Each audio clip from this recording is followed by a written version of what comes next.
నమస్తే దూరదర్శన్ వార్తలకు స్వాగతం. నేను ప్రజ్ఞ. కరోనాను నియంత్రించేందుకు ప్రతి ఒక్కరూ మాస్కును తప్పనిసరిగా ధరించాలి. ముక్కు నోరు కప్పి ఉంచేలా సరైన పద్ధతిలో మాస్కును ధరించాలి. తరచూ చేతులను శుభ్రం చేసుకోవాలి. వ్యక్తిగత పరిశుభ్రతను పాటిస్తూ భౌతిక దూరాన్ని తప్పకుండా పాటించాలి. అర్హులందరూ వ్యాక్సినేషన్ వేయించుకోవాలి. నిబంధనలు పాటిద్దాం, కరోనాను జయిద్దాం. వార్తల్లో ముందుగా ముఖ్యాంశాలు.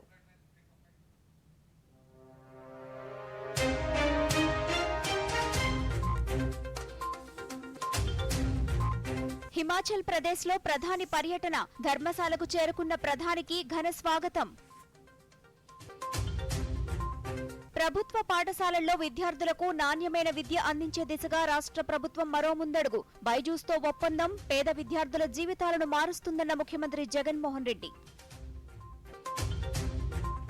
అనంతపురం జిల్లాలో కేంద్ర వ్యవసాయ రైతు సంక్షేమ శాఖ సహాయ మంత్రి పర్యటన. కేంద్ర ప్రభుత్వం అమలు చేస్తున్న పథకాలు రైతులకు ఎంతో లబ్ధి చేకూరుస్తున్నాయన్న శోభా కరంద్లజే. అనకాపల్లిలో ప్రతిపక్ష నేత పర్యటన. రాష్ట్రంలో ప్రజా వ్యతిరేక పాలనపై ప్రతి ఇంటి నుంచి పోరాటం చేయాలన్న చంద్రబాబు నాయుడు. భారీ నష్టాల్లో ముగిసిన దేశీయ స్టాక్ మార్కెట్లు. 1700 పాయింట్లు పతనమైన సెన్సెక్స్, 331 పాయింట్ల నష్టపోయిన నిఫ్టీ. వార్తల్లోని వివరాలు. అన్ని వర్గాల సంక్షేమమే లక్ష్యంగా కేంద్ర ప్రభుత్వం అర్హులైన వారందరికీ ఇళ్లను మంజూరు చేస్తోందని కేంద్ర వ్యవసాయ రైతు సంక్షేమ శాఖ సహాయ మంత్రి శోభా కరంద్లజే అన్నారు. అనంతపురం జిల్లా పర్యటనలో భాగంగా గార్లదిన్నె మండల కేంద్రంలోని హౌసింగ్ లేఅవుట్లో ప్రధానమంత్రి ఆవాస్ యోజన కింద చేపట్టిన ఇళ్ల నిర్మాణాలను మంత్రి పరిశీలించి నిర్మాణం పూర్తి చేసుకున్న ఇళ్లను ఆమె ప్రారంభించారు. ఈ సందర్భంగా మంత్రి మాట్లాడుతూ ప్రధానమంత్రి నరేంద్ర మోదీ దేశంలోని పట్టణ గ్రామీణ ప్రాంతాల్లోని పేద ప్రజలకు పెద్ద ఎత్తున ఇళ్లను మంజూరు చేశారన్నారు. ఇంతకు ముందు బాడుగ ఇళ్లలో ఉన్న వారికి సొంత ఇంటి కలను నెరవేర్చి వారికి శాశ్వత గృహ నిర్మాణం చేపడుతున్నట్లు తెలిపారు. కేంద్ర ప్రభుత్వం రాజకీయ కుల మతాలకు అతీతంగా అర్హులైన వారందరికీ ఇళ్లను మంజూరు చేయడం జరుగుతోందని తెలియజేశారు. కేంద్ర ప్రభుత్వ పథకాల ద్వారా అందిస్తున్న లబ్ధిని ప్రతి ఒక్కరూ సద్వినియోగం చేసుకోవాలని మంత్రి సూచించారు. ఈ సందర్భంగా లబ్ధిదారులతో ఆమె మాట్లాడారు. जात का आधार पर, धर्म का आधार पर और पार्टी का आधार पर घर देने वाले हम नहीं है। प्रधानमंत्री सबके लिए काम कर रहे हैं। ये पार्टी से ऊपर उठ के, जाति से ऊपर उठ के, धर्म से ऊपर उठ के सबको, किसको सुविधा नहीं है उसको सुविधा देना, किसको गैस नहीं है गैस देना, किसको बिजली नहीं है बिजली देना, किसको टॉयलेट नहीं है उसको टॉयलेट देना, किसको घर नहीं है घर देना। ऐसे देने का काम अभी प्रधानमंत्री जी देश में पहली बार कर रहे हैं। इसीलिए आप सबको मैं विनती करती हूँ, क्या क्या नरेंद्र मोदी जी ने दे रहे हैं उसका आपको पाना है। पहले स्ट्रीट वेंडर्स के लिए स्वनिधि योजना में केंद्र सरकार पैसा दे रहे हैं। पहले 10,000 दिया, उसके बाद 20,000 दिया, अभी लास्ट मंथ का कैबिनेट में 50,000 देने का अभी निर्धार लिया है केंद्र सरकार में स्वनिधि योजना में। దేశంలోని ప్రతి వ్యక్తి యొక్క వికాసం అభివృద్ధే ప్రధాన లక్ష్యమని కేంద్ర వ్యవసాయ రైతు సంక్షేమ శాఖ సహాయ మంత్రి శోభా కరంద్లజే అన్నారు. గార్లదిన్నె మండలంలోని ముకుందాపురం గ్రామం వద్ద ఎర్రగుంట ఎంఐ ట్యాంక్లో అమృత్ సరోవర్ పథకం కింద పూడికతీత పనులను ఆమె ప్రారంభించారు. ఈ సందర్భంగా మంత్రి మాట్లాడుతూ కేంద్ర ప్రభుత్వ పథకాలు ప్రతి ఒక్కరికి అందాలని, అధికారులు అందుకు అవసరమైన అన్ని చర్యల్ని తీసుకోవాలన్నారు. కేంద్ర ప్రభుత్వం ఆధ్వర్యంలో ఆరోగ్యం, విద్య, వ్యాపారం, గృహ నిర్మాణం తదితర రంగాల అభివృద్ధికి చర్యల్ని తీసుకోవడం జరుగుతోందన్నారు. వ్యాధుల బారి నుంచి సామాన్య ప్రజలను రక్షించేందుకు కేంద్ర ప్రభుత్వం ఆయుష్మాన్ భారత్ అమలు చేస్తున్నామన్నారు. ఈ కార్డు తీసుకున్న వారికి 5 లక్షల వరకు ప్రైవేట్ ఆసుపత్రుల్లో కూడా ఉచితంగా చికిత్స పొందవచ్చని తెలియజేశారు. కేంద్ర ప్రభుత్వం ద్వారా అందిస్తున్న పథకాలను క్షేత్రస్థాయిలో అర్హులైన ప్రతి ఒక్కరూ సద్వినియోగం చేసుకోవాలని సూచించారు. ఈ సందర్భంగా కేంద్ర ప్రభుత్వ పథకాల పట్ల పొందుతున్న లబ్ధిని వారు మంత్రికి వివరించారు.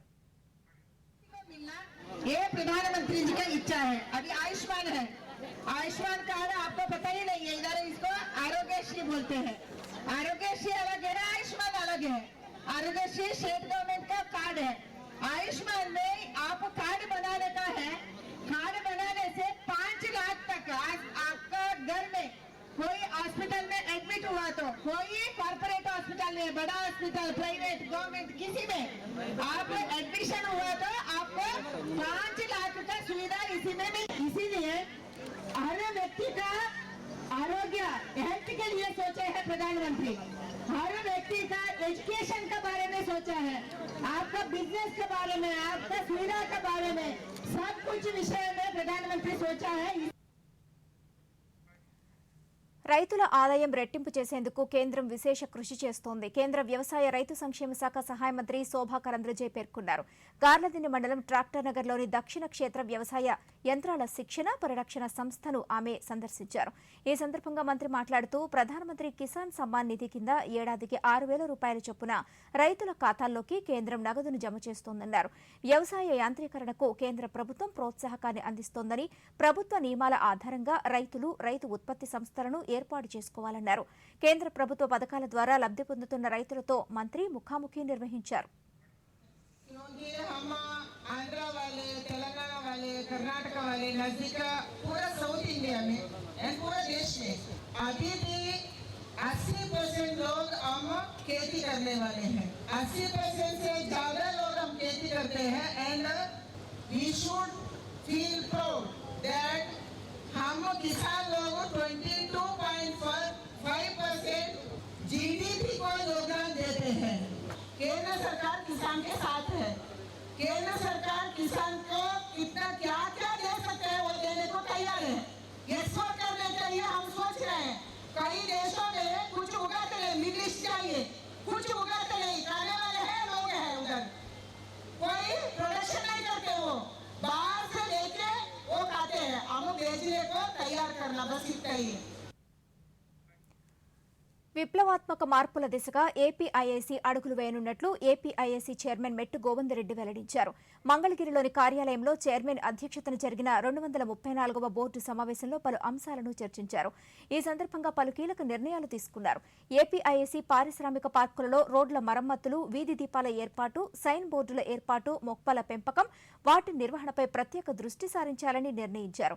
ఆక్యుపేషన్ ఛార్జీలను లెక్కించడానికి సంబంధించిన సరికొత్త మార్గదర్శకాలను ఏపీఐఐసీ బోర్డు ఆమోదం తెలిపింది. వైఎస్సార్ జిల్లాలోని జగనన్న మెగా ఇండస్ట్రియల్ హబ్, కొప్పర్తిలోని ఈఎంసీతో పాటు కర్నూలు జిల్లాలోని ఓర్వకల్ నోట్లకు కూడా నీటి సరఫరా పథకం కోసం నిధులు, అప్పులు, గ్యారంటీ ఇవ్వడానికి ఎస్పీవీ కంపెనీకి భరోసా అందించే నిర్ణయానికి ఆమోదం తెలిపింది. రాష్ట్ర ఉన్నత న్యాయస్థానంలో న్యాయమూర్తిగా పనిచేసి పాట్నా హైకోర్టుకు న్యాయమూర్తిగా బదిలీపై వెళుతున్న జస్టిస్ అహ్సనుద్దీన్ అమానుల్లాకు హైకోర్టులో ఘనంగా వీడ్కోలు పలికారు. సుమారు 7 మాసాల పాటు రాష్ట్ర ఉన్నత న్యాయస్థానంలో న్యాయమూర్తిగా పనిచేసిన ఆయనకు నేలపాడులో హైకోర్టు ప్రధాన న్యాయమూర్తి జస్టిస్ ప్రశాంత్ కుమార్ మిశ్రా నేతృత్వంలోని ఫుల్ కోర్టు ఆధ్వర్యంలో ఘనంగా వీడ్కోలు పలికారు. ఈ వీడ్కోలు కార్యక్రమంలో హైకోర్టు ప్రధాన న్యాయమూర్తి జస్టిస్ ప్రశాంత్ కుమార్ మిశ్రా మాట్లాడుతూ గత 7 మాసాలుగా హైకోర్టు న్యాయమూర్తిగా జస్టిస్ అమానుల్లా అందించిన సేవలను ఆయన ప్రత్యేకంగా కొనియాడారు. జస్టిస్ అహ్సనుద్దీన్ అమానుల్లా మాట్లాడుతూ విధి నిర్వహణలో తనకు తోడ్పాటును అందించిన ప్రతి ఒక్కరికి కృతజ్ఞతలు తెలియజేస్తున్నట్లు చెప్పారు. Court will be missing a kind-hearted, courteous and a righteous gentleman. It is indeed a loss to this court to part with such an eminent judge. I, my own behalf and on behalf of my brother and sister judges, wish Sri Justice Ahsanuddin Amanullah and the entire family a happy, healthy and peaceful life and good luck in reaching greater heights in life. The bar is the judge of judges and its verdict on a judge is ultimately the last word. I think it worthy to remind myself at this juncture that men may come and men may go, but the institution lives on. The bar and the bench are both interested in the dispassionate but impartial administration of justice, which is also the constitutional mandate. In this vein, I must state that the bar of this court is amongst the best in the country. It is a polite but forceful, aggressive but respectful, sober but knowledgeable. I have learnt a lot. The bar has been welcoming and not for a moment since joining did I feel out of place. All the advocates were prepared with their briefs and ready to assist the court, both on law and on facts without hesitation. This self-resolution of disputes which otherwise would have remained on the docket for long. A special word of thanks to my brothers and sisters who were with me on the... Himachal Pradesh అఖిల భారత ప్రధాన కార్యదర్శుల సమావేశంలో ప్రధాని మోదీ పాల్గొననున్నారు. ఈ సందర్భంగా ఈ రోజు హిమాచల్ ప్రదేశ్లోని ధర్మశాలకు ప్రధాని చేరుకున్నారు. ప్రధానికి హిమాచల్ ప్రదేశ్ ముఖ్యమంత్రి జయరాం ఠాకూర్, గవర్నర్ రాజేంద్ర విశ్వనాథ్ ఆర్లేకర్ ఘన స్వాగతం పలికారు. కాన్క్లేవ్కు చేరటానికి ముందు ప్రధాని వేలాది మంది పార్టీ కార్యకర్తలతో కలిసి రోడ్ షో నిర్వహించారు. రోడ్ షో చేస్తూ సభా వేదికకు చేరుకునే సమయంలో దారి పొడుగునా ప్రజలు, కార్యకర్తలు ఘన స్వాగతం పలికారు. మోదీ నినాదాలతో హోరెత్తించారు. అలాగే బీజేపీ కార్యకర్తలు పార్టీ జెండాలతో ప్రధానిపై పూల వర్షాన్ని కురిపించారు. ఈ సందర్భంగా మార్గం మధ్యలో సాంస్కృతిక కళా ప్రదర్శనలు నిర్వహించారు. ప్రధాని మోదీ అందరికీ అభివాదం చేసుకుంటూ ముందుకు సాగారు.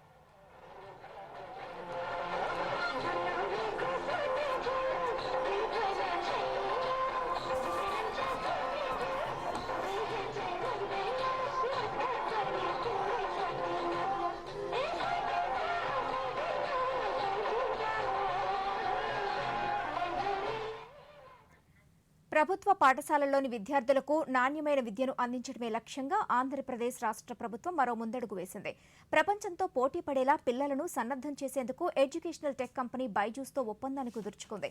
ఇందుకు సంబంధించిన మరిన్ని వివరాలు ఇప్పుడు చూద్దాం.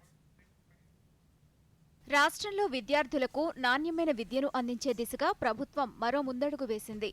ప్రపంచంతో పోటీ పడేలా విద్యార్థులను సన్నద్దం చేసేందుకు అతిపెద్ద ఎడ్యుకేషనల్ టెక్ కంపెనీ బైజూస్తో ఒప్పందం కుదుర్చుకుంది. ముఖ్యమంత్రి జగన్మోహన్ రెడ్డి సమక్షంలో తాడేపల్లి క్యాంపు కార్యాలయంలో ప్రభుత్వ అధికారులు, బైజూస్ ప్రతినిధులు ఈ ఒప్పందాలపై సంతకాలు చేశారు. ఈ కార్యక్రమంలో విద్యాశాఖ మంత్రి బొత్స సత్యనారాయణ పాల్గొన్నారు. ఈ ఒప్పందం ప్రకారం ప్రభుత్వ పాఠశాలల్లో 4 నుంచి 10వ తరగతి వరకు విద్యను అభ్యసిస్తున్న దాదాపు 32 లక్షల మందికి పైగా విద్యార్థులకు లెర్నింగ్ యాప్ ద్వారా నాణ్యమైన విద్య అందుతోంది.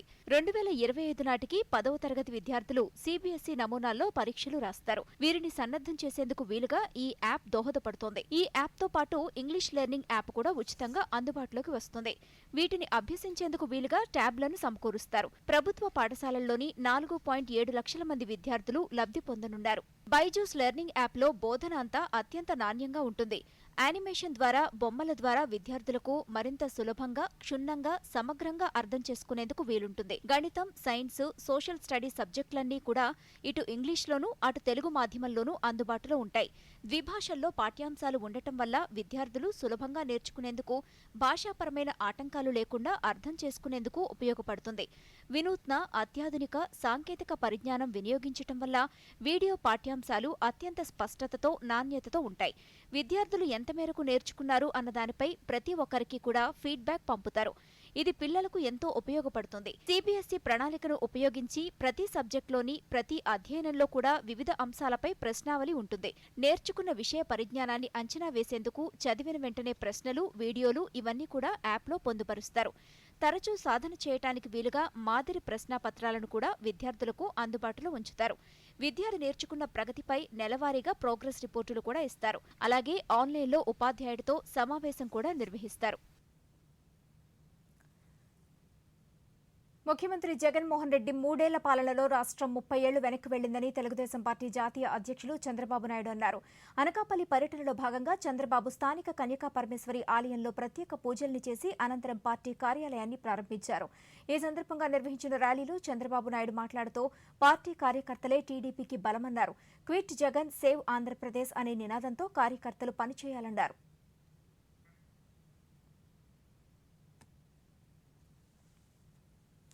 30 సంవత్సరాల లెక్కెళ్ళిపోయింది. రివర్స్ పాలన అన్నాడు, రివర్స్ సెంట్రింగ్ అన్నాడు. రివర్స్ పాలనకు శ్రీకారం చుట్టాడు. తమ్ముళ్ళు, డ్రైవింగ్ సీట్ లో కూర్చున్న వ్యక్తికి డ్రైవింగ్ తెలియకపోతే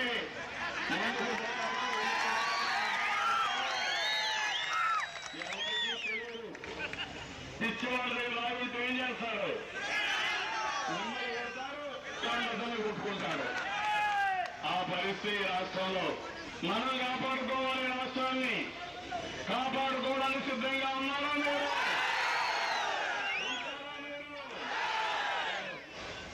నేనంతా కూడా ఎన్టీఆర్ స్ఫూర్తి, చంద్రన్న భరోసా కింద నిన్నే చూడవల మీటింగ్ పెడితే నా జీవితంలో ఎప్పుడూ చూడని విధంగా మీటింగ్ మొట్టమొదటిసారిగా మిమ్మల్ని పేరు పేరున అభినందిస్తున్నాను. విశాఖ జిల్లా అభివృద్ధిపై జిల్లా ఇన్ఛార్జి మంత్రి రాష్ట్ర వైద్య ఆరోగ్య శాఖ మంత్రి విడదల రజని ఈరోజు జిల్లా అధికారులు ప్రజా ప్రతినిధులతో కలిసి సమీక్షా సమావేశం నిర్వహించారు. అనకాపల్లి పార్లమెంటు సభ్యురాలు బీశెట్టి సత్యవతి మాజీ మంత్రి ముత్తంశెట్టి శ్రీనివాసరావుతో కలిసి మీడియాతో మాట్లాడుతూ జిల్లాలో అభివృద్ధి చేస్తున్న పలు కార్యక్రమాలను సమీక్షించామని అధికారులకు పలు సూచనలు చేసినట్లు చెప్పారు. ఈరోజు డిఆర్సీలో ఏదైతే కొన్ని అంశాలు అనుకున్నామో ఆ అంశాలు దాదాపు ఈరోజు ఒక 9 అంశాల మీద ఒక మంచి ఎలాబరేట్ చర్చలు జరిగినాయి.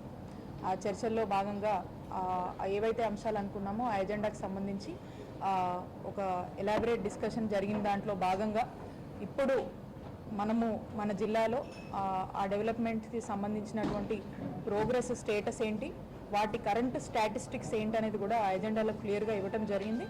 దాని మీద ఇక్కడ ఉన్నటువంటి ప్రజాప్రతినిధులు ఏదన్నా వాళ్లకు సంబంధించినటువంటి డెవలప్మెంట్స్ ఇప్పటి వరకు ఏ మేరకు జరిగాయి, ఇంకా వాంటింగ్ అండ్ నీడ్స్లో ఏది ఉన్నారనేది కూడా వాళ్ళు ఎక్స్ప్రెస్ చేయడం జరిగింది.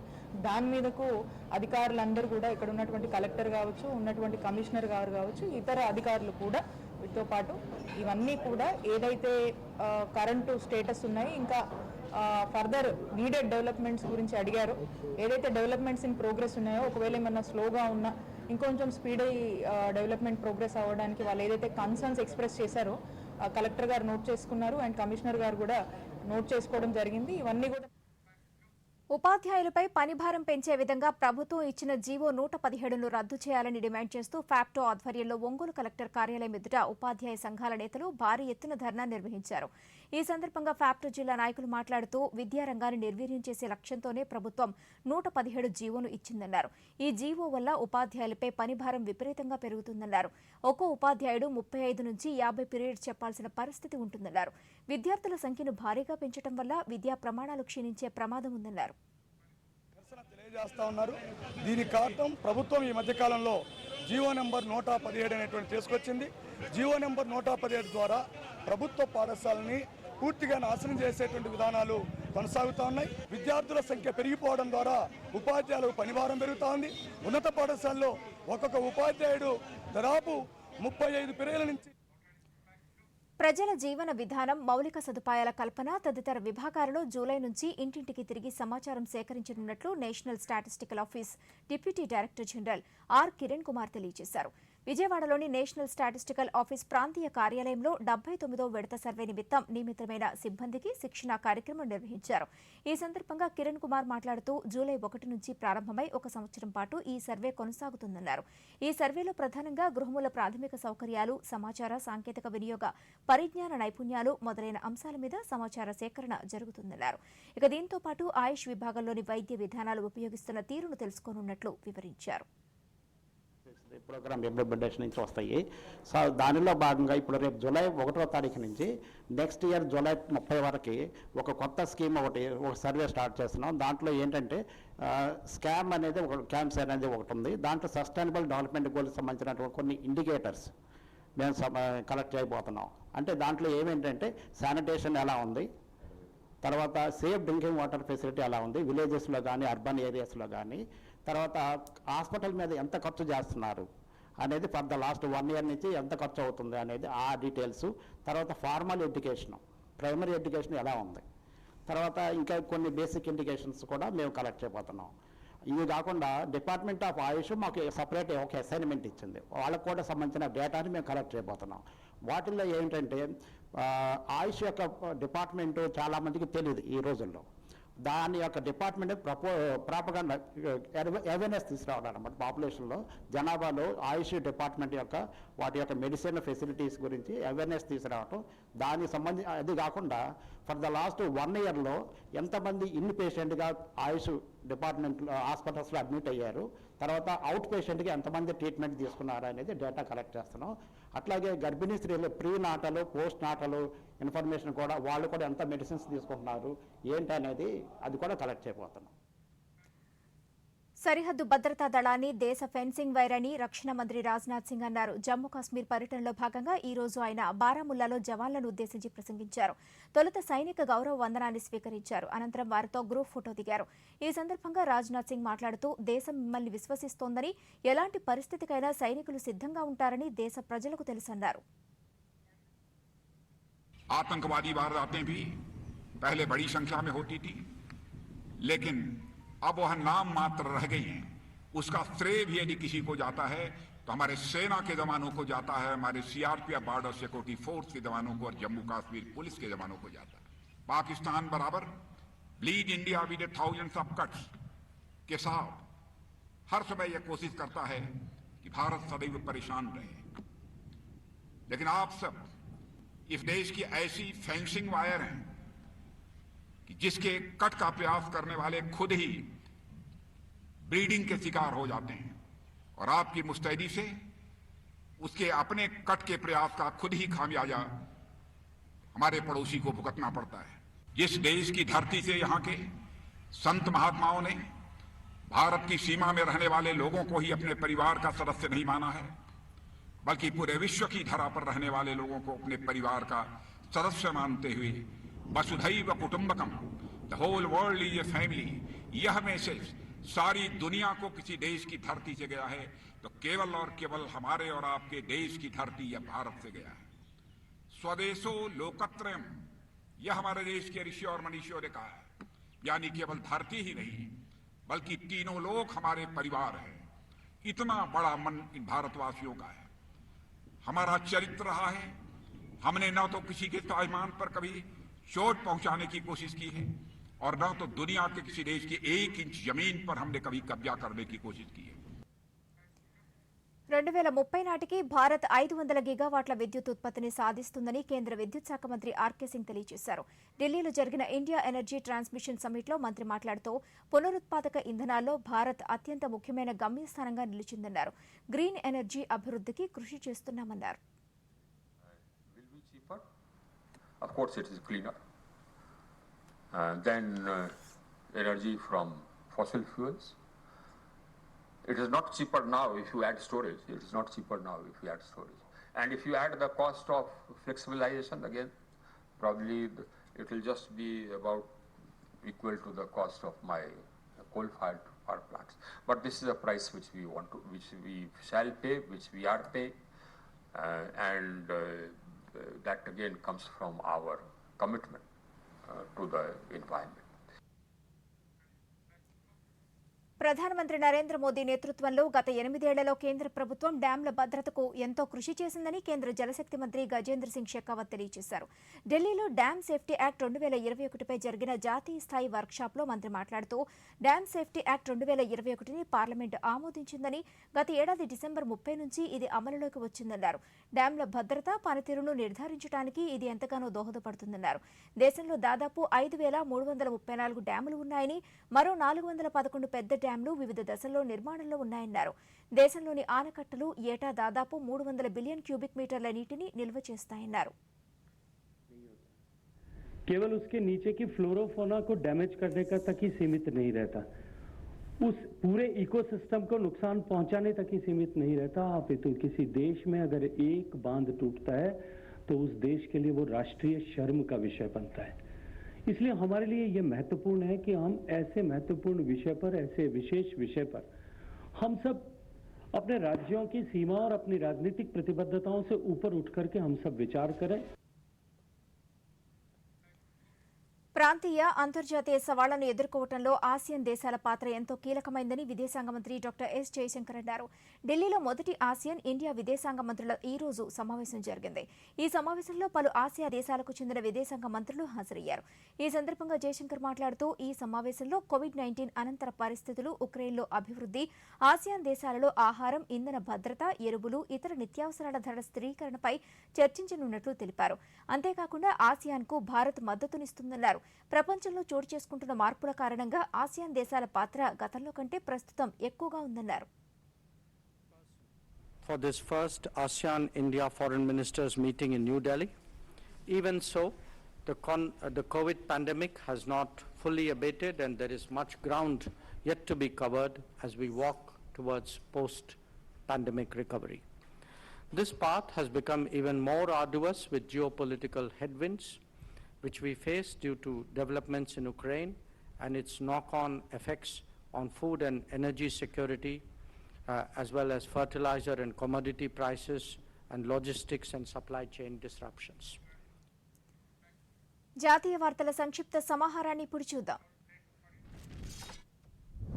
అణ్వాయుధాన్ని మోసుకెళ్లే సామర్థ్యం గల పృథ్వీ-2 క్షిపణిని విజయవంతంగా పరీక్షించినట్లు రక్షణ పరిశోధన అభివృద్ధి సంస్థ DRDO వెల్లడించింది. పూర్తి స్వదేశీ పరిజ్ఞానంతో రూపొందించిన స్వల్ప శ్రేణి బాలిస్టిక్ క్షిపణి నిర్దేశిత లక్ష్యాలను అత్యంత ఖచ్చితత్వంతో ఛేదించినట్లు అధికారులు తెలిపారు. ఒడిశాలోని చాందీపూర్ సమీకృత పరీక్షా కేంద్రం నుంచి ఈ క్షిపణిని ప్రయోగించారు. 2 ఇంజిన్లతో కూడిన పృథ్వీ-2 క్షిపణి ఉపరితలం నుంచి ఉపరితలంలోని 350 కిలోమీటర్ల దూరం గల లక్ష్యాలను ఛేదించగలదు.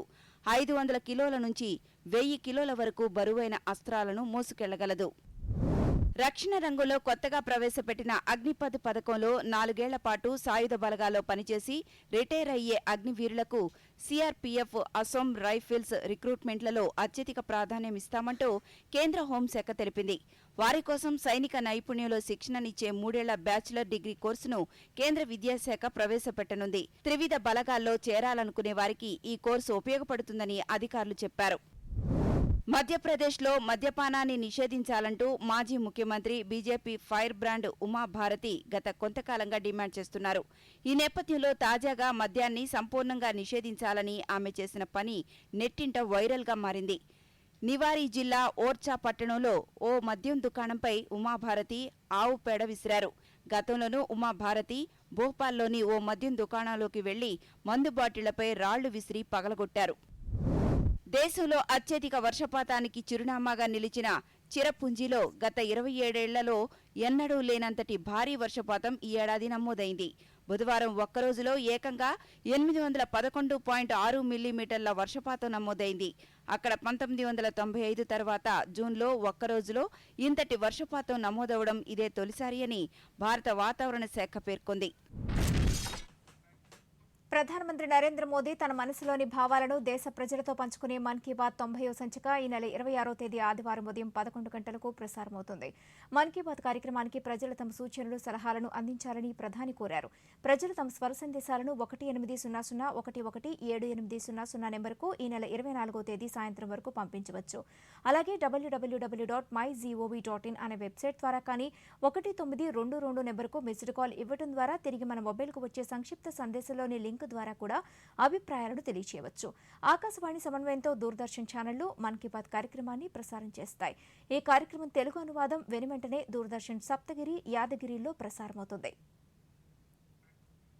దేశీయ స్టాక్ మార్కెట్ సూచీలు ఈ రోజు భారీ నష్టాలను చవిచూశాయి. సెన్సెక్స్ ఏకంగా 1700 పాయింట్ల పతనమవగా నిఫ్టీ 52 వారాల కనిష్టానికి పడిపోయింది. ఈ ఉదయం 500 పాయింట్లకు పైగా లాభంతో 53,018 పాయింట్ల వద్ద ఉత్సాహంగా ప్రారంభమైన సెన్సెక్స్ 53,142 పాయింట్ల వద్ద ఇంట్రాడే గరిష్టాన్ని తాకింది. కానీ మధ్యాహ్నం తర్వాత నష్టాల్లోకి జారుకున్న సూచీ ఆ తర్వాత ఏ దశలోనూ కోలుకోలేదు. ఒక దశలో 51,425 వద్ద ఇంట్రాడే కనిష్టానికి పడిపోయింది. దీంతో సెన్సెక్స్ ఏకంగా 1716 పాయింట్లు పతనమైంది. చివరకు 1045 పాయింట్లు నష్టపోయి 51,495 వద్ద ముగిసింది.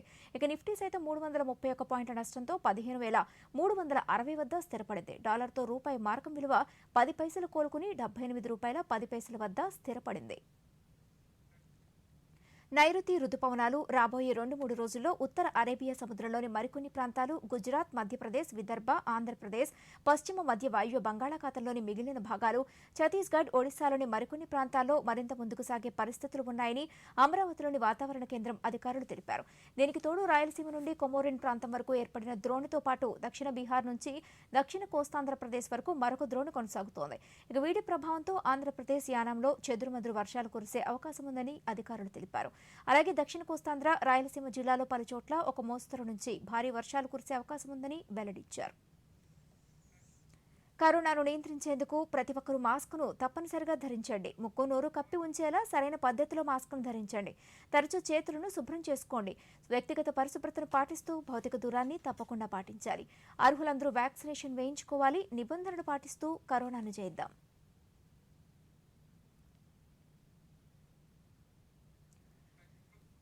ఈ వార్తలందరితో సమాప్తం. నమస్కారం.